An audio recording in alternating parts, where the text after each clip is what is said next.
Hello, this is Steve with Tactical Solutions, and today we're going to go over installing the PMR on our new X-Ring trigger, the XRT, which is available as an optional upgrade to your X-Ring rifle. We're going to make sure the gun is unloaded and safe to work on. To start, verify there's no magazine in the rifle. Next, check to see if the chamber is clear. Chamber flag helps with that process. We'll verify there's no live ammo in the chamber, the magazine is empty, and there's no live ammunition on the workbench. We're ready to begin.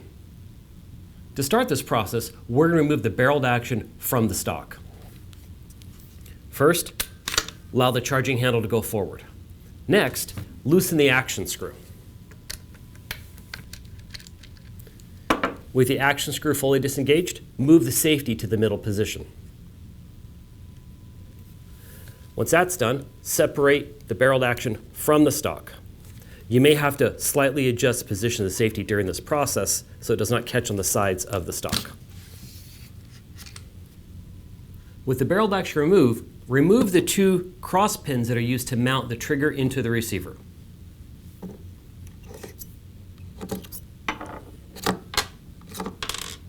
Remove the trigger from the receiver.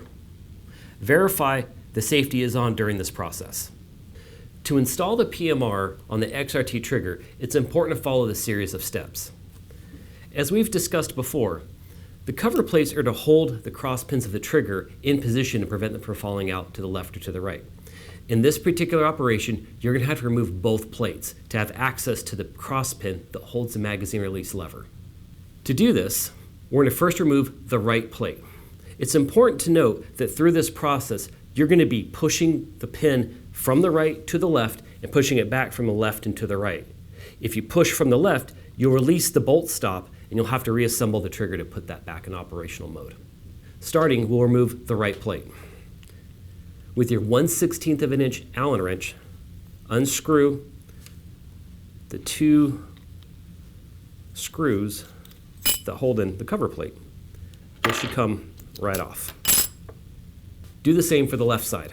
Do not fold the trigger all the way over. Try to keep it upright as possible. This will prevent the pins from drifting out. And remove that plate. So now both the left side and the right side pins are exposed. With both cover plates removed, it's time to push the cross pin holding the magazine release lever in place.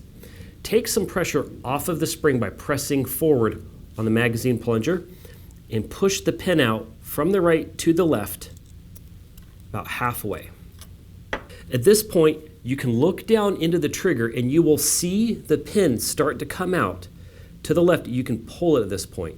You do not want that pin to go past the bolt stop. You want to keep that pin in place on the bolt stop. Those will prevent the bolt stop from coming out of the trigger housing. Once the pin is at this place, out the left side, you can push the plunger and the magazine release will come out the bottom. It's important to keep pressure on this plunger. At this point, you're ready to install the PMR into the XRT trigger housing. To do so, slide the PMR up from the bottom, placing the tab along the inside of the plunger. At this point, you then want to visually line up the hole of the housing with the hole of the PMR. Do so by raising the trigger up. Resist turning over to the side and risking the pins falling out. With the PMR lined up in the housing, press the pin back into place. If you feel any resistance, press a little bit on the plunger. It'll take pressure off that part. That should line up flush on this side and flush on that side. You can use your punch to get it centered if you need a little bit more. At that point, the PMR is installed. Before putting the side plates back on, just operate the PMR and make sure that you see it engaging the plunger, pulling that piece back and forth. That's the part that actually releases the magazine. The next step is to reinstall the side cover plates. At the factory, we put a small amount of Loctite on each screw, blue or a medium strength, just to ensure that those screws don't back out during function. It's better to place the Loctite on the screw itself versus on the housing.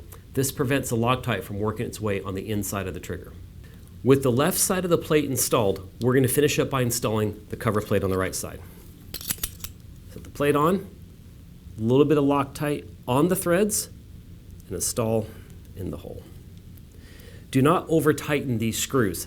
hand tight is adequate.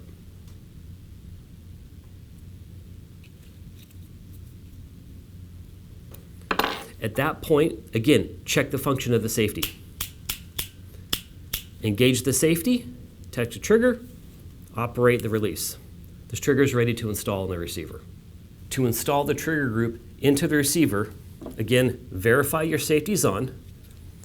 Take your barreled action with the bolt forward, install the trigger group, and then the cross pins that mount the trigger group to the receiver. Next, place your safety in the middle position. Take your stock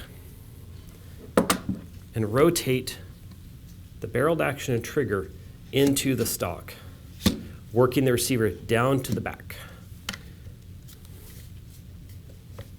You may again have to manipulate your safety for the correct positioning or in position. Now, tighten the action screw. With the receiver installed, check your safety again. Re-engage the safety. Now we're going to make sure the PMR functions correctly in the rifle. To start, open and lock back the bolt. Next, with the safety on and an empty magazine, install the magazine. You should hear it click into place. Then, rotate the rifle, put your hand underneath, push the PMR, magazine should fall out. Repeat this process a few times just to make sure your magazine is working properly. This is how it should work. At that point, place your chamber flag in to verify the gun is safe and unloaded, and you're finished with this process. Thank you for your time in watching this video. For any other questions about product or services, please check out our website at tacticalsoul.com.